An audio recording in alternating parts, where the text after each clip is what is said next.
You know, some stories don't start at the beginning. They start at the end, with all the silence and the dust. And they make you sift through the wreckage just to figure out what on earth happened. Arundhati Roy's The God of Small Things is exactly that kind of story. It's a masterpiece that unravels a family tragedy not forwards, but backwards, starting with the devastating fallout before it ever shows you the cause.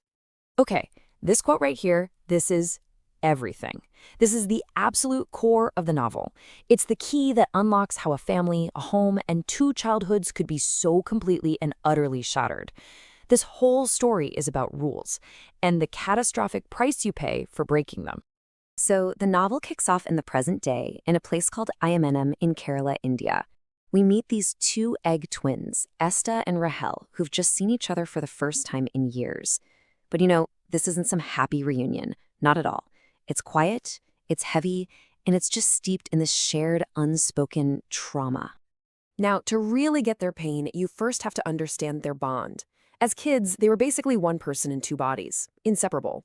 They thought of themselves together as me, and only when they were apart did they think in terms of we or us. It's like they were Siamese twins sharing a single soul, even though they were physically separate. But when they were just 7 years old, something awful happened. A tragedy so deep it just ripped that shared identity right in two. Estha was returned to his father, Rahel was sent away, and for 23 years, think about that, an entire lifetime, they haven't seen or spoken to each other.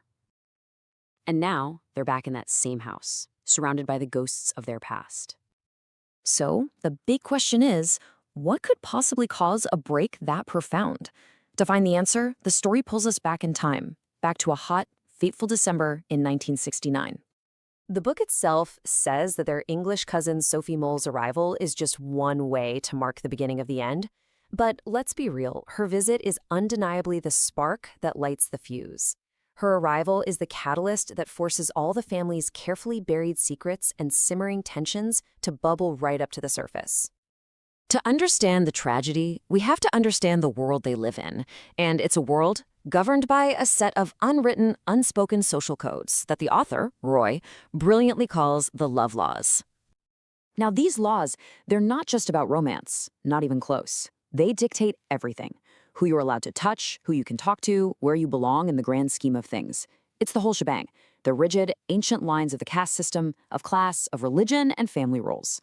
Lines you are absolutely not supposed to cross. And what's so fascinating is that you realize this family was already a house full of rule breakers. You had Papa Chi, their grandfather, who was abusive, their Uncle Chaco, who exploited his power over women at his factory, their great-aunt, Baby Kokoma, who harbored this lifelong forbidden love for a priest, and Ammu, the twins' mother, a divorcee who was seen as damaged goods, a dangerous woman. They were all already pushing against the rules in their own way. But all of that was just chipping away at the edges. The most explosive transgression, the one that broke the biggest rule of all, was the secret love affair between Ammu and a man named Velutha. He was an untouchable, a paravant, a gifted carpenter who worked for the family, and a man the children just adored. Their love wasn't just forbidden. In the eyes of their society, it was completely, totally unthinkable. And this one single, beautiful act of forbidden love, it unleashes a horrifying chain of events. Over just a few days, their entire world isn't just fractured, it's completely annihilated. So, in the midst of a family crisis, the twins and Sophie Mole try to run away in a small boat. The boat capsizes in the river, and their cousin, Sophie Mole, drowns. It's a devastating, heartbreaking accident. In the panic and grief that follows, the family's bitter great-aunt, Baby Kokoma, sees an opportunity. Fueled by jealousy and this twisted need to protect the family's so-called honor, she manipulates the whole tragedy to destroy Ammu and Velutha. She convinces the police that Velutha, the untouchable lover, kidnapped the children and is responsible for Sophie Mole's death. So the police, acting as the brutal enforcers of the love laws, find Velutha. They don't arrest him, they destroy him. In a place called the History House, while the twins watch in hidden terror, the police beat him almost to death with this chilling, systematic brutality. A brutality born not of anger, but of pure, cold, caste-based prejudice. And then comes the final, soul-crushing blow.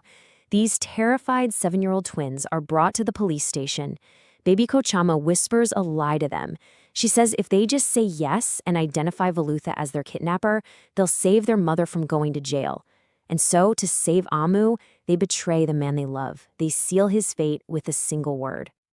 The price for breaking the love laws is absolute. There is no forgiveness. There is only ruin. And the consequences just cascade, one tragedy compounding the next. Velutha dies alone from his injuries in a prison cell. Ammu is locked in her room, banished from the family, and she dies alone just a few years later. And the twins, the epicenter of all this shame, are violently torn apart. Estha, who stops speaking because of the trauma, is just returned to a father he barely knows. Rahel is cast out to boarding school. Their shared soul, their sense of me, is completely shattered. And this brings us right back, full circle, to where we started, to the IMNM house 23 years later, to two adults, Estha and Rahel, reunited in the shared, silent space of their trauma. In the quiet darkness of their childhood home, haunted by what they saw and what they were forced to do, they find this strange, sad comfort in the only person on Earth who could possibly understand their pain. They make love. It's the final, ultimate transgression. But the novel doesn't just present this as a shocking act. It's framed as a tragic consequence, a desperate, heartbreaking attempt to piece back together that me that was so violently torn apart. It's about them trying to find solace in the ruins of their lives by breaking the very last and greatest of society's taboos. In the end, the story circles right back to its central theme. The twins' final act is the ultimate defiance of the very laws that destroyed their mother, their friend, and their childhood. And it leaves us with this powerful, unsettling question. In a world where the rules of love cause so much pain and destruction, what happens to the people who are left behind to live with the consequences?